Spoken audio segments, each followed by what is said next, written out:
नमस्ते सभी को। तो मैं एक कहानी लेकर आई हूँ जो मुझे भी एक वीडियो के माध्यम से पता चला है। तो अगर आपको एक कहानी अच्छी लगी तो कमेंट पे अपना राय ज़रूर बताइएगा। तो मैं इस कहानी को शुरू करती हूँ। तो एक बहुत अमीर इंसान था और जो उसने बहुत सारे पैसा कमाया था। तो एक दिन वो रात में सो रहा था, तो सुबह होने वाली थी, तो उसके मुंह में कपड़ा ढका हुआ था। तो सुबह उठकर उसने ऐसे कपड़े हटाया। तो कपड़े हटाने के बाद उसके सामने एक इंसान खड़ा हुआ था। तो इंसान खड़े हुए थे, तो उसने बोला, ऐसे चौंक गया वो, कौन है आप? आपको तो मैंने कभी नहीं देखा। तो उस इंसान ने बोला, मैं यमराज हूँ। कि यमराज? कौन यमराज? मतलब मैं यमराज हूँ, मैं तुमको लेने आया हूँ। तो उसने बोला, क्यों? मैं तो नहीं जाऊँगा। उसने बोला ऐसे कर, मैं क्यों? मैं तो नहीं जाऊँगा।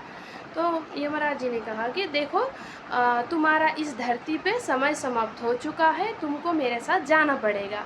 उसने बोला कि मैं नहीं जाऊँगा, अभी तो मैंने अपनी ज़िंदगी का सही ढंग से सही ढंग से कुछ भी नहीं किया है। मैंने कहीं पर कुछ नहीं किया। मेरे को बहुत सारे को चीज़ करना है, वो मैंने नहीं किया। अपने सही तरीके से मैंने अपने ज़िंदगी को जिया ही नहीं। मैं कैसे जाऊँगा आपके साथ? अभी तो मैं नहीं जाऊँगा। तो उसने बोला, तो यमराज जी ने कहा, मैं ये सब नहीं जानता, तुमको मेरे साथ जाना पड़ेगा। तो ये फिर उसने बोला, देखिए मैं अभी नहीं जा सकता आपके साथ। तो फिर उसने, जो इंसान ने बोला कि देखिए यमराज जी, मुझे एक दिन का आप समय दीजिए, मैं एक दिन में सब कुछ काम करके मैं आपके साथ चला जाऊंगा। तो यमराज जी ने कहा, देखो समय समाप्त हो चुका है तुम्हारा, अब वो नहीं हो सकता। तो उसने बोला, यमराज जी मुझे आधा दिन का समय दीजिए, मैं आधा दिन में सब कुछ करूँगा और मैं आपके साथ चला जाऊँगा। तो यमराज जी ने, मैं अभी तो तुमको कहा था कि मैं तुम्हारा समय समाप्त हो चुका है, अभी कुछ नहीं हो सकता, तुमको मेरे साथ जाना पड़ेगा। फिर फिर उस इंसान ने बोला, यमराज जी मैं आपको 5 करोड़ रुपया देता हूँ कि आप मुझे 1 घंटे का समय दीजिए। तो उन्होंने बोला, मैं इस पैसे का क्या करूँगा? इस पैसा तो इसी धरती पर यूज़ है, स्वर्ग में इसका ना तो इसका कीमत है ना कुछ भी है, कुछ वैल्यू नहीं है इस पैसे का।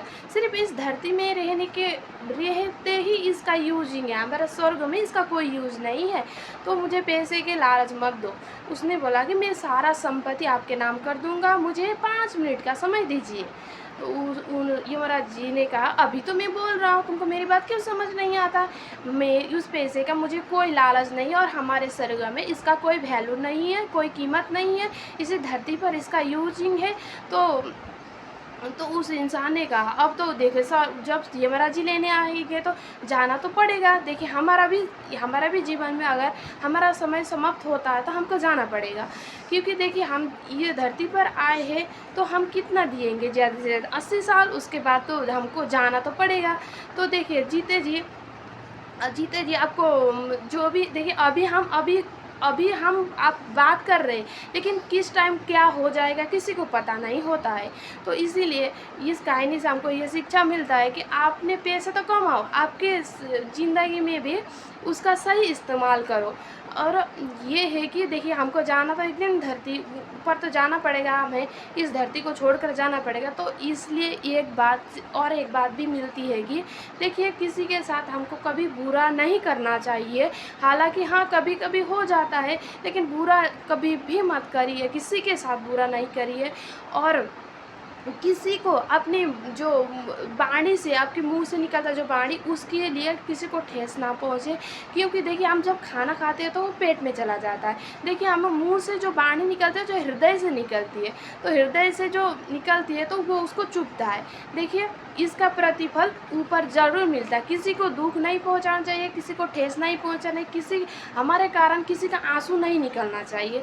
आंसू बड़ी बात होती है, आंसू बिल्कुल नहीं निकलना चाहिए। तो इस कहानी से हमें ये सारे सीख मिलता है कि किसी के साथ हमको कुछ बुरा नहीं करना चाहिए। उस इंसान ने भी कितने के साथ क्या क्या बुरा किया होगा, तो उसने देखिए माफ़ी भी नहीं कर पाया, किसी का अपना कर्जा भी नहीं चुका पाया। उसको देखो समय आ गया, हमको जाना पड़ेगा। हमें भी अगर हमारा भी समय आ गया तो हमको जाना तो पड़ेगा, एक दिन ज़रूर जाना पड़ेगा। इसीलिए इसीलिए किसी के प्रति हमको कुछ भी गिला शिकवा मत रखिए, बुरा मत कर रखिए, प्रेम बांटिए, प्रेम करिए एक दूसरे के प्रति। देखिए मेरे जीवन में भी ऐसे बहुत सारा हुआ है कि मैं बहुत सारी परिस्थिति से जूझ कर आई हूँ।